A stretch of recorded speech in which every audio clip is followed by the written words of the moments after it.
வணக்கம் நண்பர்களே. எல்லாருக்கும் ஒரு பெரிய தளபதி கும்பிடுங்க. Hold your breadth. என்னங்க இது? சட்டசபையில ஒரே அனல் பறக்குது. நம்ம முதலமைச்சர் ஸ்டாலின் ஐயா அவர்கள் எடப்பாடி ஐயாவை பார்த்து நேரடியாவே ஒரு கேள்வியை கேட்டுட்டாரு. அரசு ஊழியர்கள் மேல இவ்ளோ அக்கறை காட்டுறீங்களே, இது உங்க ஆட்சியில ஏன் இல்லன்னு சும்மா நச்சுன்னு கேட்டுட்டாரு.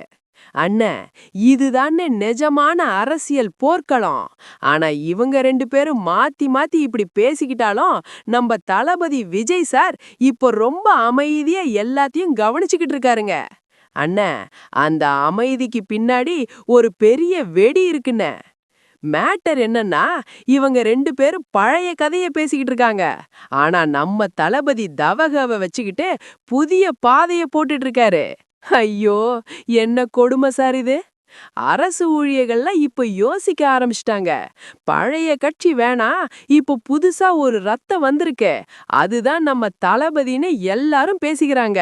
அண்ணே, எனக்கு இப்பவே அந்த மாற்றத்தோட வாசனை மூக்க தொலைக்குதுண்ணே. தளபதி விஜய் சார் எப்பவுமே ஆல்வேஸ் மாஸ் தான். அவரு ஒரு விசில் ஊதுனா மொத்த அரசு ஊழியர்களும் அந்த பக்கம் திரும்புறது உறுதிங்க. ஏங்க, இவங்க மாத்தி மாத்தி குற்றம் சொல்லிக்கிட்டே இருக்கட்டும்.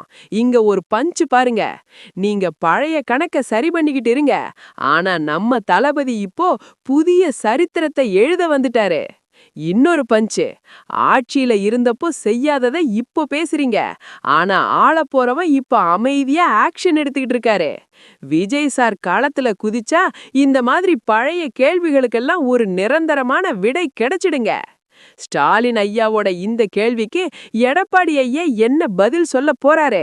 நம்ம தளபதியோட அடுத்த கட்ட மூவ் என்ன? அந்த லைவ் அப்டேட்டை உடனுக்குடன் தெரிஞ்சுக்க எங்களோட ஸ்டே கனெக்டட். செய்திகளை ஃபாஸ்டா சொல்லுவோம், ரொம்ப கெத்தா சொல்லுவோம். திஸ் இஸ் லோக்கல் லேக்கா. நம்ம தளபதியோட தீவிர ரசிகனா வைகை புயல் பாணியில் சைனிங் ஆஃப்.